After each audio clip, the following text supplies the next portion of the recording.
Well, thank you all for being out here. Thanks to Steve. It gives me an opportunity to say after that introduction, if you know the difference between a political introduction and a eulogy, a political introduction, one person believes it. So thank you for that. It's great to see you all here.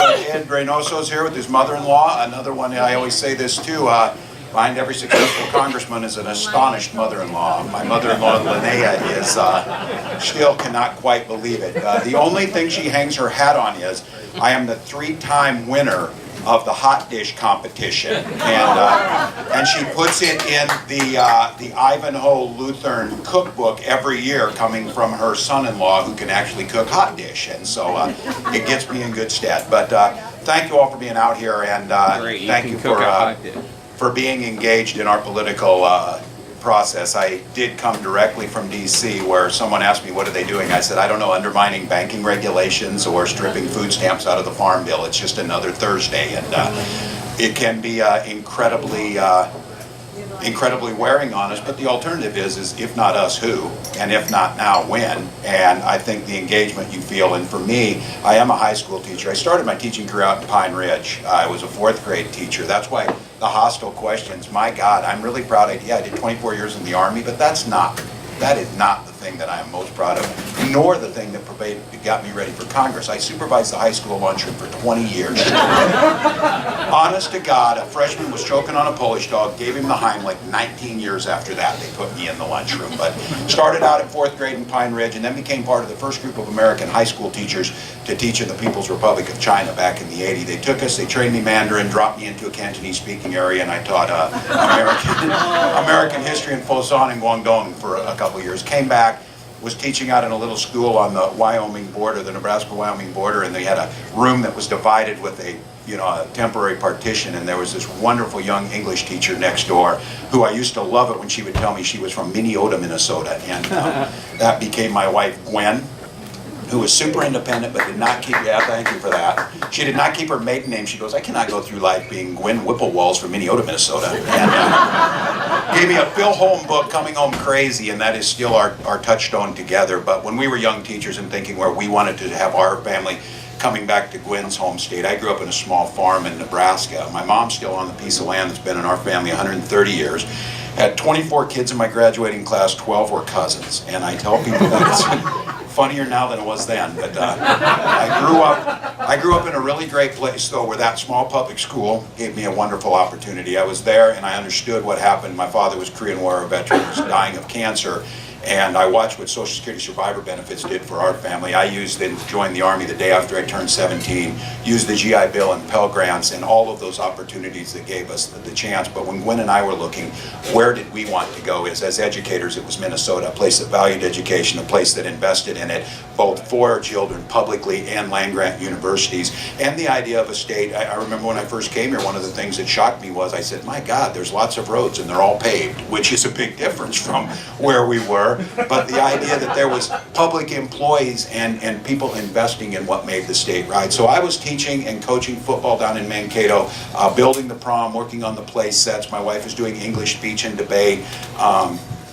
And kind of minding our own business. I got deployed with my Guard unit in 03 and 04, came back in that presidential election angry, frustrated, tried to take a few of my students, got asked by their parents to take them out to the quarry. Some of you might remember this story in Mankato, to watch President Bush speak, and they decided that those kids, because one had a John Kerry sticker on his wallet, couldn't get in. And then I said, oh, it's fine, they're with me. And they said, who are you? And I said, I'm Tim Walz, I'm their teacher, I'm fine. And they said, do you have a ticket? And I said, sure. And then they said, well, they looked through this list, or pretended they did, and they said, well, you too have been deemed a threat to the president, and you're not going to be allowed in. And I said, well, that's a damn lie. I just returned from a year of my Guard unit.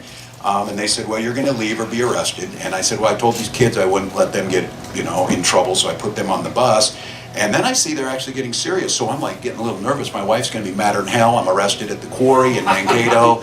And I start saying, well, I'm a 24-year veteran. They didn't care. Then I said, well, I'm Teacher of the Year. They really didn't care about that. And then I finally said, what's going to be in tomorrow's paper in the morning? The local teacher and football coach arrested, or President Bush's speech here. And they said, well, we'll escort you in as long as you can behave yourself. And I said, for me, that story, I tell you that because it was kind of, if that was the epiphany, it was things that were brewing in all of us. But I tell it to you because it's somewhat shameful for me, because that's the first time in my life of somebody who stood there and watched people, and my neighbors are walking by me, I know everybody in town, looking right through me, this idea you didn't matter and that idea of the politics mattered. So I got involved with John Kerry campaign down there. Somebody said you ought to run for Congress. I got 4 former students of mine, 4 young women who were brilliant early 20-somethings, and we put together a grassroots campaign and became that second Democrat to win in southern Minnesota. Yeah. And so when I hear about resistance, what's really interesting now is I come here maybe to give myself a chance to tell you this, because in campaigns, other people will define you. My son, as they were saying, Gus, he's 11 now. In 2010, he was 4, and this used to drive me nuts, because by the end of these campaigns, they run the ads against you. My kids barely like me when they're done. But they did something in Rochester. Some of you maybe, it was actually pretty funny, I had to admit. They had a big billboard down there. My son would always say, Daddy, let's go see the puppy billboard. Let's go see the puppy billboard. It was a picture of Nancy Pelosi with a Gucci purse, a poodle in it, and my face on the poodle. And they said, Tim Walz is Nancy Pelosi's purse poodle or whatever, and my son thought it was the funniest thing he ever saw. And I'm like, oh yeah, it's really funny, Gus, we're loving this. But I think coming here and telling you what it takes to win down there, if you listen to the Republicans, I'm an out-of-touch liberal elitist who is now running the country. I think Roy and the public school teachers would be amazed to figure out that it's a cabal of high school geography teachers running the country. But the way it should be. That's what my wife says. A few more Lutherans and a few more teachers, and things would be there. But and then if you listen to the other side, I'm the neocon nephew of Dick Cheney or something. But I said the fact of the matter is, we've carved a politics that works in greater Minnesota. It's one of the reasons I'm running for governor, that these progressive policies, I oftentimes say this, I don't disagree with Republicans because they're Republicans, I disagree because they're wrong. And I said, for many of us, I said, I don't want Democrats to win just because we're Democrats. I want us to win because our policies improve people's lives. I see that happening, and that is as true in metro areas as it is in greater Minnesota. And the thing that bothers me is watching this and watching it in that campaign with George Bush, and of course now with President Trump is this continuously subdividing us, whether it be economically, racially, or I said as a geography teacher, the line stops at geography, for God's sakes, greater Minnesota versus the Twin Cities, and trying to make the case that there is something there that is incompatible. We know we work best when our communities complement one another. And so when I looked at it and I watched how things happen, I am convinced that the big issues impacting our lives are going to be at the state level, and I believe that there is a politics that works there. And just to be, I always let people know about this. Well, there's 10 rural Democrats left in America, by the way. That's what it is. There's 10. That's all that's left. But I tell people on this, when I ran in 2005, I was very clear about this. They asked me a question at a forum. They said, are you for the federal marriage ban, or are you for civil unions like John Kerry? I said, I'm for neither. I'm for full marriage equality. How do you start separating values of one person over another? And I said, I ran on this idea that I believe women can make their own health care decisions without interference from members of Congress. I also believe that running in an area that the foundational principle for my family and so many others was the right to collectively bargain. It was the balancing piece that allowed us to live our lives the way we chose to. So labor was fundamental. And I always tell people this, because I was a sane human being, climate change is real and we should fix it, work on it, but there's an economic benefit to it. So when I talk about a lot of things, the teacher in me, I talk about Maslow's hierarchy. And self-actualization, we know climate change is real and it's an existential threat to the future of the planet. But I'll tell you what, there's a lot of busy people that are working, that are good people, that want to come in their house, turn on the light, have the light come on, and be able to pay their bill. We need to make the case to them that if we address climate change in a smart way, it's going to create jobs, it's going to have more renewable energy, it's going to reduce our costs. I always say this, when you see windmills in southern Minnesota, and people will come back, well, yeah, but there's subsidies for these or whatever. I said, well, there's not a carrier battle group floating around Albert Lee like there is in the Persian Gulf or elsewhere. That's a pretty big subsidy, and it also becomes a national security issue that we control our own destiny. So, so I've been proud of the time that I spent in Congress. I'm proud to have carved out a reputation of effectiveness in getting things done. I'm proud to have worked on things like overturning Don't Ask, Don't Tell, and I'm proud to write farm bills that make a difference. I walked to the House floor with someone who became a dear friend of mine, was Judy Shepard. I walked to the floor with her when we passed and we carried the Matthew Shepard hate crime bill. And I was walking with her and the sheriff who found Matthew, and the sheriff turned to me and said, when I found Matthew, the only place on his face that wasn't bloody is where the tears ran down on it. And I stood in that House floor saying that I can tell you what, my neighbors in greater or rural Minnesota, that rural Minnesota those constituents have the sense of dignity that comes with that. And so when we're working on those issues, that's where it goes. You need to chill the fuck out. You need to step out. So when we bring those policies, and I believe this in looking at the things that are there, that I think all too many times we make the decision already where people are going to go with this, where they believe on personal freedoms, where they go on the basic values of things. And the thing that I can tell people is there are very few Democrats that get the support of the farming community. And I know when a lot of people, it raises hackles. They say, agriculture producers have supported me in the past. Well, this week I got, for once again, which I most often do, is I got a 97% with League of Conservation Voters. There are places where we can do this, and I'll give you just one example of how we change the narrative of getting things done. And I know in Minnesota, and it's going to come up, mining and water, farming and water, these are important issues. And one of the things is the things you heard in southern Minnesota, folks want to get it right with the buffer rule. Mark Dayton's legacy is going to be challenging Minnesotans to our legacy of clean water and forcing us to embrace that and to move forward on that. That is a legacy worth protecting. The next governor of Minnesota is going to have to figure out how to do it. So when it came to the buffer rules of keeping farm runoff and things out of there, most of the producers were doing things already or were trying to do that. What ended up happening in that narrative was, though, is they started to bunker down in a bunker mentality where they thought the regulatory regime was put in place first. So when we were doing the last farm bill, there's a narrative that works through rural Minnesota, and it works in urban areas too. But this idea of personal ownership of land and this idea of personal determination of what you do, some of it is American myth, self-made man all by themselves out on the prairie or whatever. Some of it is not. It is about the tradition that carved out of the land.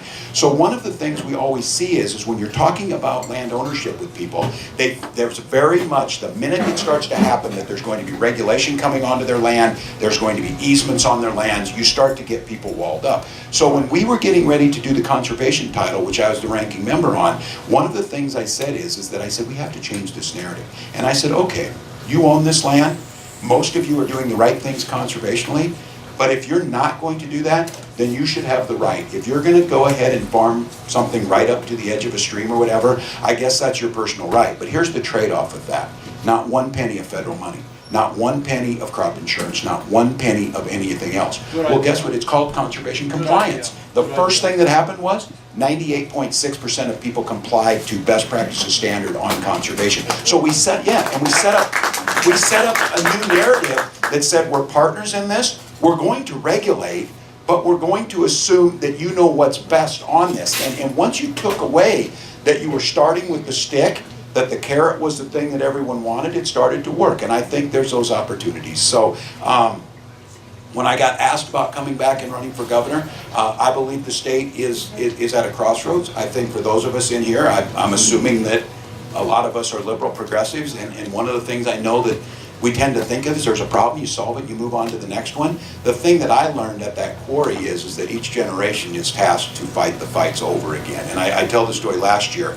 I was sitting on the podium for the president's inauguration, and some of you picture this, you know, in some spiritual traditions, each of us is going to have our own personal hell that will repeat itself. I was sitting there listening to that Mad Max dystopian speech about America while sitting next to Franklin Graham and Dick Cheney, and I'm thinking, where's this going to go? But I'm also a big believer the universe balances itself, and the basic decency always shines through. I also had the opportunity to stand on that very platform the next day as the Women's March was taking place. And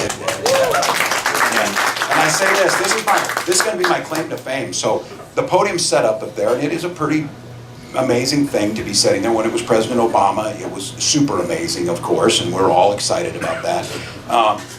But the Republicans didn't tell Democrats, but their members found out that you could take your guests up onto the podium the next day where the swearing in was and have their picture taken. I guess they send them out for Christmas cards or something. I don't know what they were doing.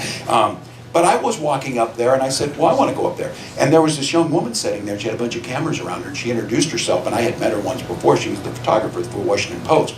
She says, they won't let me in. And I said, oh, yes, they will. I've known Mary forever. She's a friend of mine and a guest. So we walk in there. That picture of the Women's March that made it on the front page of 300 newspapers around the world was Mary's photo when we got her on. I have it in my office. She sent it to me. But the thing is about this, and I think it's what drives all of us, and it's what I would argue why you're here and what you're hoping to do. And I think, again, if not us, who?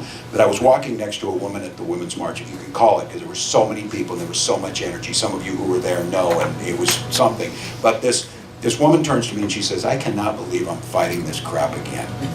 And then she turned back with a big smile and she said, it's as much a privilege now as it was then. I think it's this idea that each of us, I know I lived on the shoulders of giants, as if you're a 50-something and you're in a union and you're in with a defined benefit pension plan and you're in a place that all those things happen. That's the way the middle class is supposed to live. That's the way the Spings are supposed to be. And we just assumed because our parents fought that fight. So when my wife got pregnant as a teacher, I knew she could take her maternity leave. I wish we had a little more paternity leave that we could figure out in the state maybe. But she could do that, but she was going to get hired back.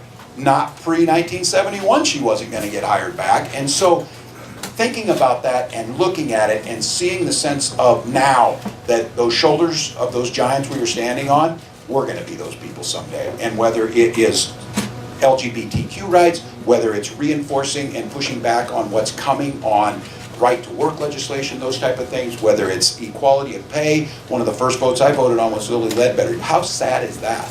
In 2007, I get to the United States Congress and we're still voting on equal pay for equal work for women. Well, I'm glad we did it and I'm proud to have supported it, but gosh, dang it.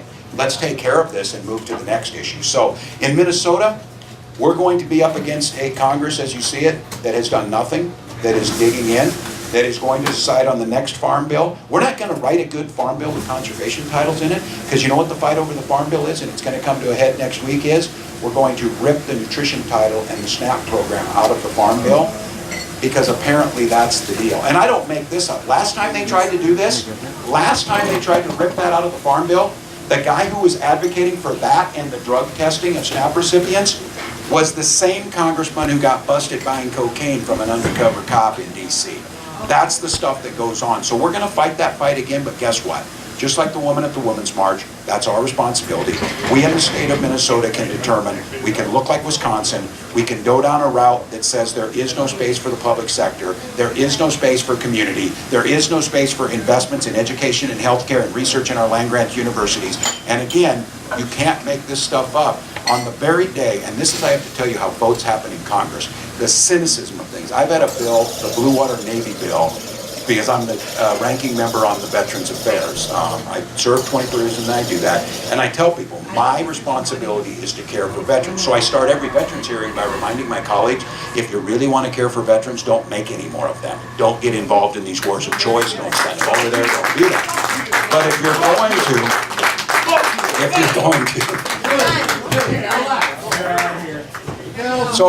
going to, I miss that lunchroom, so there's just something homey about it. But this is what's happening in this Congress, and these are the cynicisms, and this is why having you here and maybe breaking through that cynicism. I carried a bill on the Blue Water Navy, the Agent Orange exposure, and the problem is we care for the Vietnam veterans who step foot on land, but not the ones who are on the ships or in Okinawa or in whatever. So I've got veterans who are dying of cancers because they cleaned out the bladders on the ships that carried dioxins in it that we were spraying on the jungles of Vietnam and Laos and Cambodia. And I'm trying to get them so that they're compensated through the VA. Well, the problem is that's going to be expensive. Imagine that. You fight a war and you get people cancer that you're going to have to spend some money to take care of them. So I've been trying to carry this bill and I couldn't get them to pay for it. Honest to God, they brought it up for a vote after all this time I've been trying to do it. And their pay for was to round down to the next dollar down every other disability check for veterans that went down. That is true. And I voted against my own bill because I refused to pit one disabled veteran against another. And it was on the very same day, and they finally shut me down, which is unprecedented on this, and that committee actually works very well. But I was making the argument that they said, well, what's your pay for?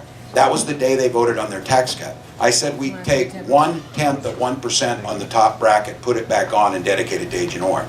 Well, no, that's not acceptable. I said, well, then we tax higher anybody who got 5 deferments to Vietnam to pay for the people who got it, and entered that in. They rejected that too. But the thing you're seeing is, and I guess I'll leave it and leave plenty of time for the non-hostile or hostile questions, is that the state of Minnesota is going to have to change the narrative on how we do this. We're going to have to change the narrative on how we write legislation. We're going to have to change the narrative on how we talk to our neighbors. And I'm convinced of this, that one of the things, and Peggy Flanagan and I talk about this, One Minnesota, is a place where everybody who's most impacted by the decisions we make sits at the table. And I think the biggest thing that the governor can do is we need to take our message around the elected folks who got elected out there. 20 years ago, if you'd have divided Minnesota straight down the middle, east and west, 34 of the representatives and state senators out on the western side would have been Democrats, 3 today. Just like in America it used to be, we had about 75 rural Democrats, we're down to 10 now. And I think the issue is that we need to talk our values directly to those folks, because healthcare matters to them. Down in southern Minnesota, I'll tell you, if you're a farmer in southern Minnesota, 3 things matter to you: trade, immigration, and the farm bill. All 3 are going to go south for them. All 3 are going to go south. That gives us an opportunity to talk about real solutions for people, then get into the issues they care about also, is education for their children, health care, start bringing them in as solutions and partners in the rural issues that are challenging because of demographics. So I'm glad you have me here. More importantly, I'm glad you still believe and we're active in this. It is up to us. This governor's race, again, I don't tell you that because I did teach 4th grade, so I do know fear is a great short-term motivator, but it does not change behaviors. And I think aspirationally on this, we've seen all the great progressive union upper Midwestern states fall: Ohio, Michigan, Wisconsin, Iowa. We're still standing. And I think it's really important on this that we need to run on this idea of the middle class, on strong labor, on the idea that healthcare is a basic human right, and on the idea, and I know this is a tough one to sell, government can work. There are solutions that can work. There are places of compromise to move things forward that people believe in it. So it reminds me of that old joke that Al Franken always told when he would say, Republicans say government doesn't work, then they get elected and prove it. And we need to say that there's a place for community, there's a place for collectively what we do together, and there's a place for government in people's lives, not to solve all the problems, not to dictate to them what they do on their own time, but there is a place where we can improve communities, and we need to get elected and prove that that's true by getting things done. So fire away. You got questions? Yes. Three-part question. Got it. First question. How do you beat Canby in wrestling? You know, you can't. Now, here's the thing. I'm the football coach. He knows this. The only thing I do know really well about Canby is P.K. Egan's button fries that I've eaten there. My father-in-law was at Ivanhoe. How do you? You can't. Yeah, no, I know. They're one of these little towns with the sign outside of town, state champions from all this, and if you go in, you can be certain in the bar somebody will do a single leg on you, because they were one of those people. Yeah. Second question. In the debate tournament, do you like Mankato East or Mankato West? I'm unabashedly, it's bad politics. I'm a West guy. Right. I know it's terrible politics, so. Now third question. Having demonstrated my bona fides from that congressional district, I've lived in Minneapolis for many years, and I have a thing, and in terms of this being an antagonistic question, why should I vote for you for governor? Because you're giving up this congressional House seat that I love is in your hands. Yeah. And I want you to tackle that straight on and give me the straight truth. Yes. No, first of all, I'm always very proud that people give me a lot of credit for that. I did not win that seat on my own.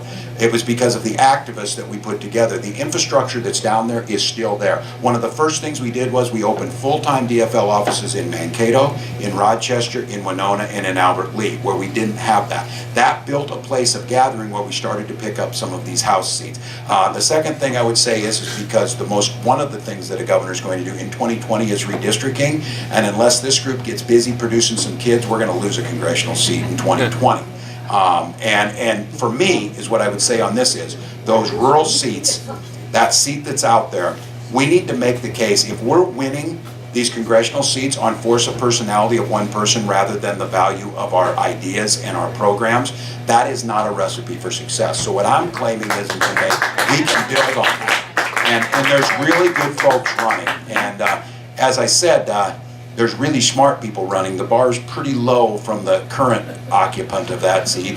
And so I think so. But I appreciate that because I do think it's important. And I said I know that it's asked of me with a clear understanding that really the only thing a member of Congress needs to know how to do is count to 218. We got to get to 218. We got to get to 218. So I hear you. So I'm going to go to the back and then up here. Well, either way, I have to question. Sure. Who asked you to run? The second I said, And that you said they asked you to come back and run for governor? No, I said I thought that. Since they asked me to come back and run for governor. Well, I misspoke if I would. I mean, there are people that had supported me early, and there were people came out and talked to me, but I'm always a little uncomfortable with that it's the draft somebody type of thing.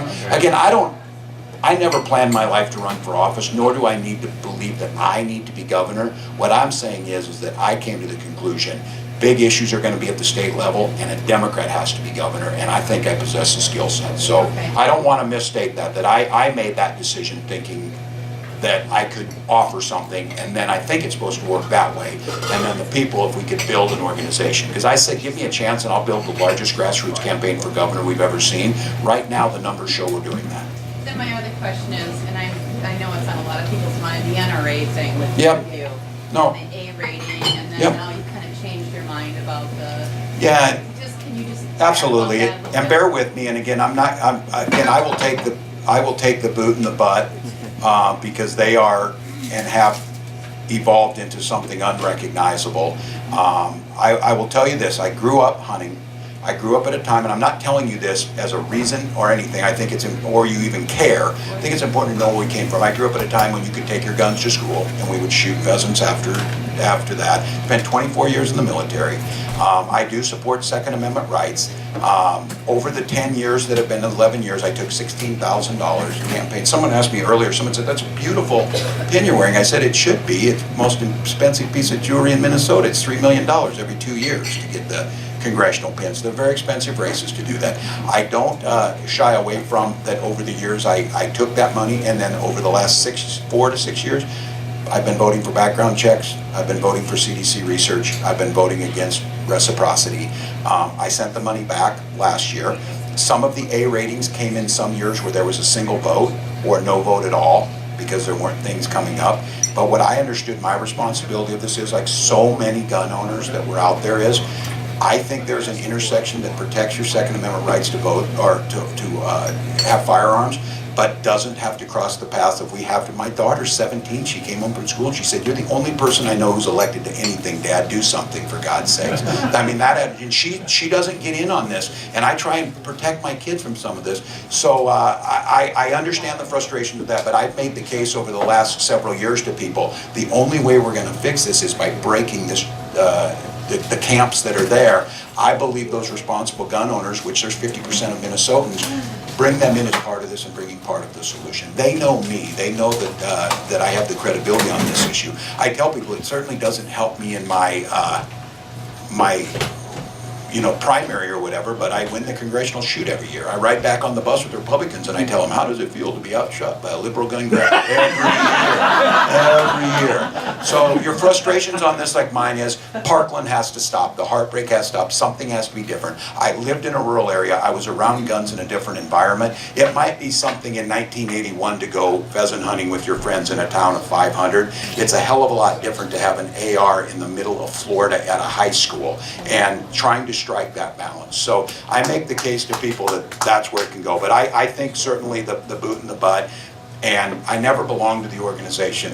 When I was growing up, they were gun safety, but you watch Dana Loesch now and not tell me that is insurrectionist in all of its things. So I'm going to go there and then here.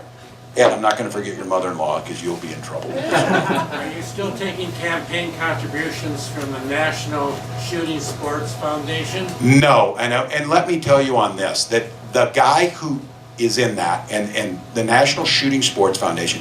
I shoot pheasants about once a year. I'm a trap shooter on this. They gave me a donation of, I think you may know this, one campaign, last campaign or whatever.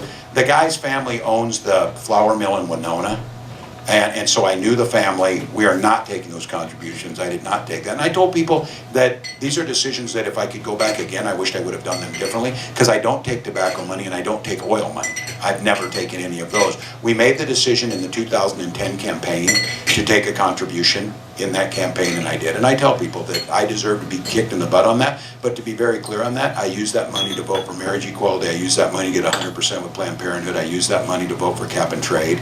And I use that money to vote for background checks to do that. But no, we will not take that, and we have none to this campaign. So fair enough, though. Oh, sorry. If I missed, oh, sorry, Ed. I want to thank you for evolving on this NRA deal and the gun situation. However, I would like to know what your position is on single payer. Yeah. Now, this is the one I find really interesting. Again, it goes back to that how you're being defined. Keep in mind, I ran on the idea of healthcare being a universal human right. I voted for the ACA, and I voted to protect it, and I wish my Republican colleagues would have voted to improve it, adding millions of people and getting them there. I also am in charge of watching over the VA, which is actually a zero-payer system that, if you ask veterans, 94% consider it to be better quality care than the private sector. I think we are all moving in the direction where everyone needs to have universal health care. Now, if we want to, and I think it limits us as progressives to say it's single-payer or nothing, I'm certainly supportive of that, anything that delivers that. What I hear in this campaign is, I stand next to people and they say, I've been for single payer a lot longer than Tim. And I'm like, well, then that just means you're less effective than me, or whatever you want to say, because it hasn't gotten done. We've had super majorities in California, we've had that. So my take on this is, again, that reaching out and bringing everyone in. I can tell you, whether you're a Republican, Democrat, or Independent, you want affordable, accessible health care that doesn't break you, that you can get wherever you live. And so high quality. And that's exactly right. And the issue is how to do that in a rural area, how to deliver it in some of those, how to deliver it in some of the urban areas. So my position on this has been that we as a society need to get to the place where getting access to that high quality care in a timely manner that is affordable to all citizens is the goal we should set. If that's going to mean, I think most of us have come to the conclusion, there's very little value added with an insurance company in the middle. It's simply the way the system is. So a transition in Minnesota, what I've said, and I continue to say this, the first thing we need to do is triage our neighbors, and because we negotiated away the public option, we need to get, as Governor Dayton's right, a Minnesota Care buy-in for everyone. Get that on a scale, get folks in. And then, and I think that starts it out. And then shoot for that goal. And one of the things we're gonna have to do is, I think the ACA did some of this, but they've stymied us so much in this, of changing the entire mindset to a wellness instead of healthcare or sick care program, and use and leverage the land-grant universities and the we have device manufacturers, we have Boston Scientific, we have the University of Minnesota, we have the Mayo Clinic, we have all of these resources to start moving in a direction that in Minnesota we already are the healthiest state in the union. Because this is the thing I struggle with. In West Virginia, 38% of the children have childhood obesity. We will never, even if we have single payer, be able to pay for that unless we start changing the narrative and moving that on. So my position on this is in Minnesota is continuing to do the research on the front end of making sure we're the healthiest state, making sure that we do things like curing Alzheimer's, because that has a double effect in terms of morally right, and it has an incredible economic driver to it, and then work from that, triaging our neighbors to a point where we get everybody in that system. So I am in agreement, we need to get there. I think the problem is when we set that, or if you're in a Democratic or a liberal group, you say single payer is a clause line, I'm more concerned is how the hell are you gonna get there? How are you gonna get it done? How are you gonna build the coalition? What does it look like? Because we have real challenges in rural Minnesota and in rural America. You're seeing it, this fight with Albert Lee and the Mayo Clinic is a prelude to what's gonna happen all over.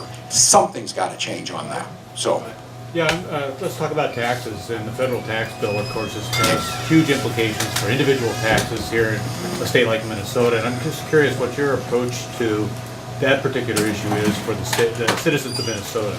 Yeah, as they try and harmonize the state tax, first of all, I voted against the tax bill.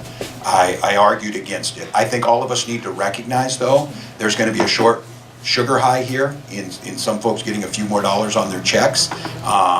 You need to make the case, you got a few more dollars on your checks, but your schools are going under. You got a few more dollars on your check, but your roads are crumbling. Got a few more dollars, but I don't think we can dismiss the importance of trying to find a fairness to that. I think the issue here in Minnesota is Governor Dayton struck on it. This is a state that believes in its soul in progressive taxation. This is a state that believes clearly that those most fortunate can pay to improve the system. And I think what we're going to have to struggle with is to have the courage to say that, and to be very clear, we're going to have a wonderful debate come November, because we're going to get the opportunity to someone who took a different approach and left us with deficits, borrowed from our schools, let bridges deteriorate, and all those things. So when and my job is to keep him, former Governor Paulini comes back, the contrast to be is Mark Dayton's honesty about how we were going to do this. And I think the challenge is going to be for us is this federal tax bill is going to have long-term ramifications. It's going to, it came up again, and it was highlighted in that Agent Orange bill. Oh, we'd really like to care for those veterans who were exposed to dioxin in Vietnam, but we just don't have the money. Yes, the reason you don't have the money is you sent it back 84% to the top 1%. In Minnesota, we're going to have to feel out how we take this message. And again, I am convinced of this. My neighbors are willing to pay their taxes if they believe they're fair and they know where the money's going. I think we as progressives need to continue to force this issue of transparency in government. It is really unhelpful right now, something that Minnesota has been known for. This MNLARS thing is not just with the driver's licenses. That has the potential of Republicans to make the case that it doesn't work, that things don't work. And what we understand is making government agencies and systems transparent and effective increases people's willingness to say that's what we should invest in. So going back to the taxes, I think you take the approach that this state has always been known for, progressive taxation. You have an honest discussion about what it's going to take. There are some serious long-term budget implications in the shrinking surpluses that are going to come and the implications of the federal tax policy. So we're going to have to tackle those. So where did I go? Yes, and then back over here. Congressman, thank you for your long-term support for working men and women. You know, it's definitely, you as a member of Congress have done fabulous when it comes to representing workers. But Minnesota has some of the worst disparities for communities of color across the country. As governor, what could you do to improve that?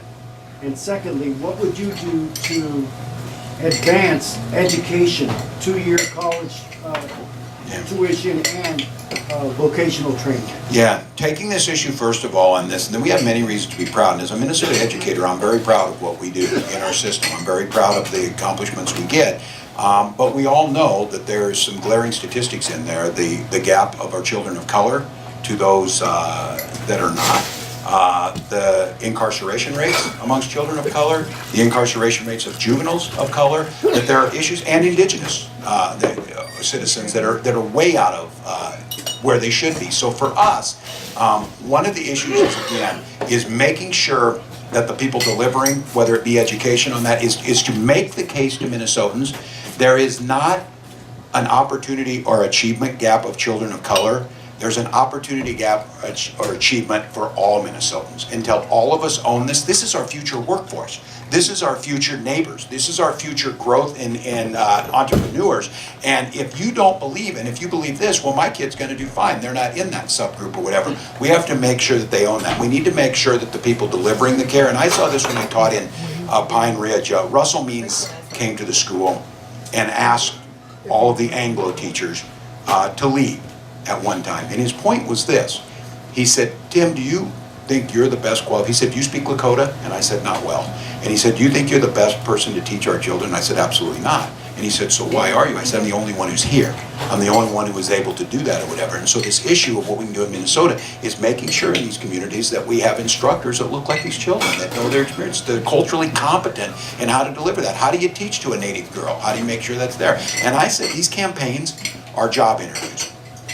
ridiculously long, stupidly expensive job interviews. But I said, one of the things is how you're putting together a campaign, and I did something incredibly unorthodox. I knew that there was going to be a capacity to unite the state, and you're not our party. I went out and I found a dear friend of mine, someone who I look up to, in Peggy Flanagan, and I brought Peggy in. I said, there's many reasons. Peggy ran the Children's Defense Fund. She's an early childhood expert. She worked on the Minneapolis School Board, and she's in the legislature. I said, it's also going to be really, really great for Minnesota that next January, when she's sworn in as Lieutenant Governor, she'll be the highest elected Native American woman in American history. Yeah. All time. That's going to happen. So it's bringing them in. As far as making education affordable, this is one that unites us. We need to be more creative in how we think about this. We need to make sure, once again, I had a whole bunch of students from Como Park that I basically told them, you know, we all know the numbers. When I graduated in 1982 from high school, if I'd have worked a summer job for minimum wage, I'd have made enough money to pay an entire year of tuition at the University of Minnesota. They're not getting that. They are being shortchanged by the generation, us in many cases, who've decided tax cuts and lack of investment puts it on them. We see them now as a revenue stream for private loans that can get them there. We have to change that narrative because the parents are going to be there. We also have to be smarter about how we deliver education and what we need. This idea of the nobleness and making sure every child is ready for school, this should just curdle our blood. We can tell with pretty good statistical accuracy on incarceration rates by kindergarten vocabulary.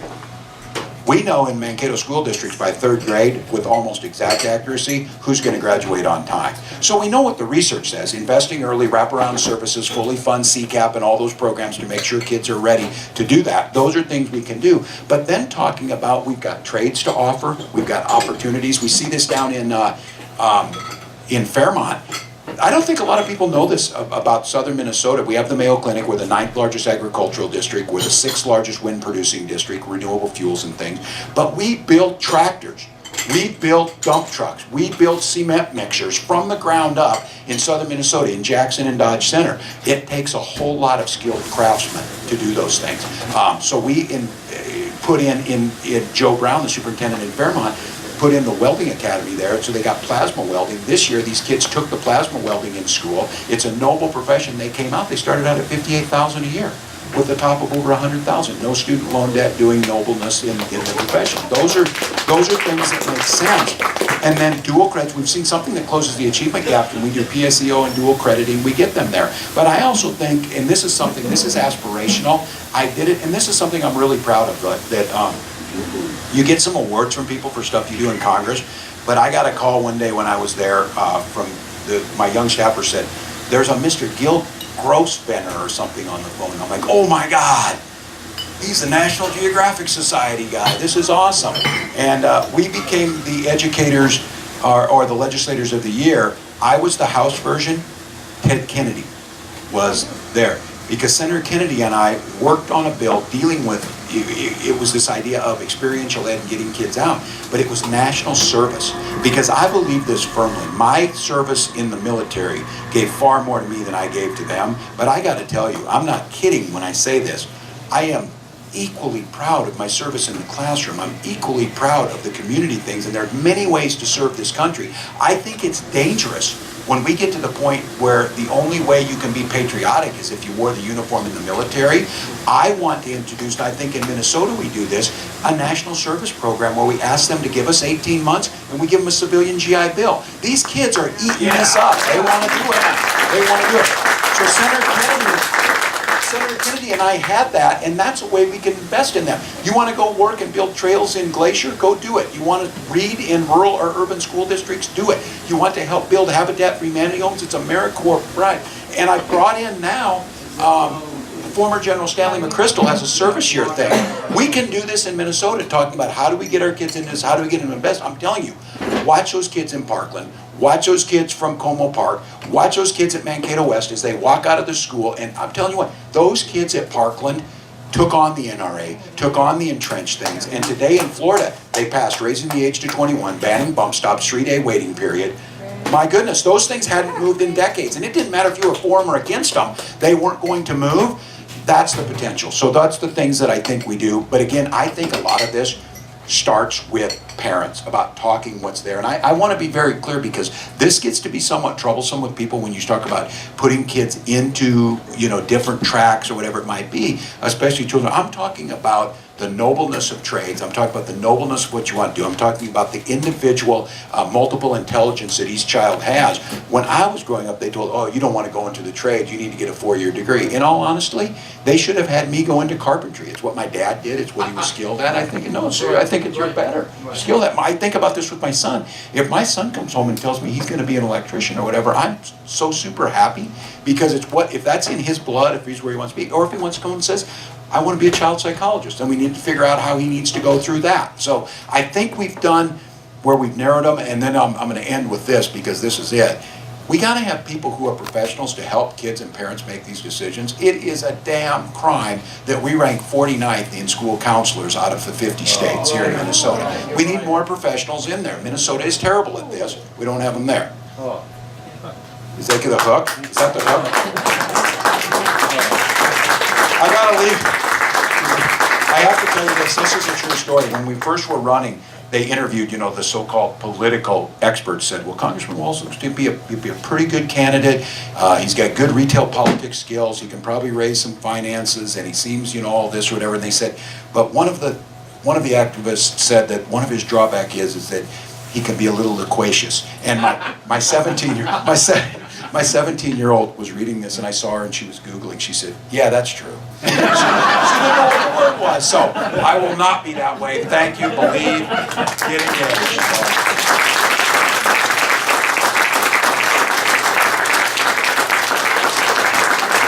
That was pretty good, wasn't it? That wasn't a brother of mine, was it? That got thrown out of here? No. That wasn't my brother. No So thank you very much, Congressman Walz. We appreciate it. We're in touch with campaign. Come back next week and just BS about politics with the rest of us, or come back in 2 weeks with Tina Legally. Thank you. Good night, everybody.